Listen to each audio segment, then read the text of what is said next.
Mobile ঘাঁটতে ঘাঁটতে হঠাৎ মোমো খেতে ইচ্ছে করলো।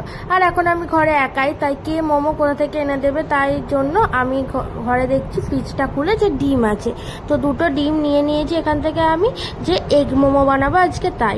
আর এখানটায় দেখতেই পাচ্ছ আমি এখানটায় কেটে নেব পেঁয়াজ, তোকা, রসুন, একটু আদা, কাঁচা লঙ্কা, টমেটো, ডিম এসব নিয়ে নিয়েছি, যেগুলো কাটার কেটে নেব। আর আমি কিন্তু কোনো স্টিমার ছাড়াই বা ফুটো ফুটো থালা ছাড়াই কিন্তু আজকে মোমো বানাবো। তো ভয় লাগছিল যে কেমন হবে, কিন্তু না, ভালো হয়েছিল। তো আমি এখানে একটা প্যান বসিয়ে নিয়েছি, এবার প্যানটা গরম করে আমি একটু সাদা তেল দিয়ে তার ভেতরে গোটা জিরে দেব ফোড়ন হিসাবে, যাতে টেস্টটা একটু ভালো আসে। আর তারপরে আমি এখানে পেঁয়াজ, টমেটো, রসুন কুচি দিয়ে দেব, আর একটু আদা গ্রেট করে দেব, কারণ আদাটা ছোট ছোট করে কাটলে কি মুখে পড়লে ভালো লাগে না, তার জন্য গ্রেট করে নিলাম। আর এর ভেতরে কাঁচা লঙ্কা দিয়ে আমি একটু লবণ আর হলুদ দিয়ে একটু মিশিয়ে নিয়ে ঢেকে দেব আস্তে দিয়ে গ্যাসটা, যাতে এটা সিদ্ধ হয়ে যায় হালকা।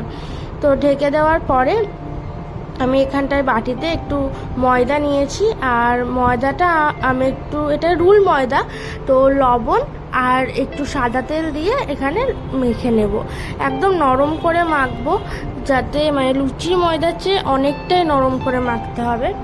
তো এই যে আমার ময়দার ময়াম দেওয়ার পরে অল্প অল্প জল দিয়ে ময়দাটা মেখে নেব, আর এখানে ময়দা মাখা আমার রেডি।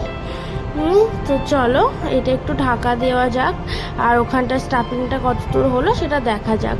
তো এটা আমি এইভাবে একটু ওপর দিয়ে তেল ছড়িয়ে দিয়ে একটুখানা ডোটা রেখে দেবো ঢাকা দিয়ে। আর এইখানে এই দেখো এটা একটু সেদ্ধ হয়ে গেছে, তো এর ভেতরে আমি একটু তেল দিয়ে এখানটায় ডিমটা দিয়ে দেবো। তোমরা চাইলে ডিমটা আলাদা করেও ভেজে নিয়ে দিতে পারো, আমি আর সেইভাবে যাইনি, কারণ খেতে ইচ্ছা করেছে, যত তাড়াতাড়ি বানানো যায় এইরকম আর কি।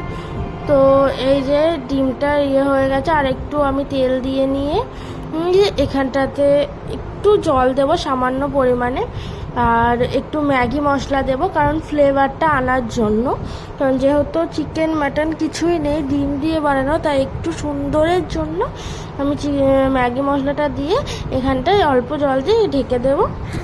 আর ঢাকনা খুলেই আমাদের স্টাফিং রেডি।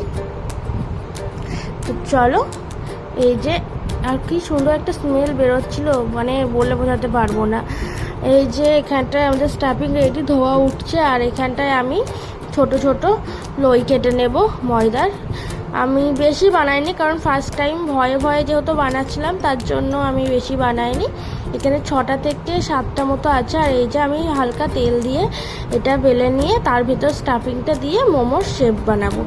কিন্তু জিনিসটা হয়েছে কি, প্রথমবার শেপটা বানাতে গিয়ে না আমি বুঝতে পারিনি কেন, হয়তো খুব পাতলা হয়ে গেছিলো, এই যে এইভাবে টানার জন্য এরকম হয়ে গেছিলো মাঝখানে।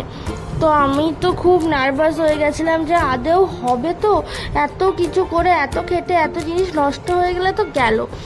কিন্তু আমি হাল ছাড়িনি, আমি তাও বানিয়েছি। আমি আবার পরিষ্কার করে নিয়ে একটুখানা ভালো করে মোমোর শেপটা দেওয়ার চেষ্টা করছি। আর হ্যাঁ, এখানে আমি সফল হয়েছি। মোমোর শেপটা একটু মানে কেমন হয়েছে, কারণ আমি ফার্স্ট টাইম দিলাম, তো যাই হোক। আর এখানটায় আমি একটুখানা সাদা তেল দিয়ে ব্রাশ করে নিয়ে এখানে মোমোগুলো দিয়ে দিয়েছি ননস্টিকের প্যানের উপরে। আর এখান দিয়ে আমি অল্প একটু জল দেব, দেখো পুরো ডুবেও যাচ্ছে না, আবার একদম কমন। আর একটুখানা জল দিয়ে এটা চারিপাশে দিয়ে দিলাম, কারণ মাঝখানে ফাঁকা থাকছিলো। ঢেকে দিয়ে আস্তে আছে দিয়ে দেখো 5 মিনিট পরে এরকম রেজাল্ট। আর আমাদের এখানে মোমো রেডি। এই যে হ্যাঁ, শেপগুলো একটু মানে কেমন হয়েছে, কারণ ফার্স্ট টাইম, তো আমি তোমাদের ট্রাই করে বলছি কেমন হয়েছিল খেতে। প্রচণ্ড গরম ছিল, বিশাল গরম লাগছিল। এই যে ভিতরে স্টাফিংটা দেখতে পাচ্ছ। আর আমি এখানে অন্য কোনো চাটনি বানাইনি, সস দিয়েই খাচ্ছিলাম।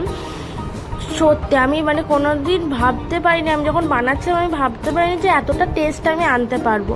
তো যাই হোক, নিজে প্রথম বানানো এটাই অনেক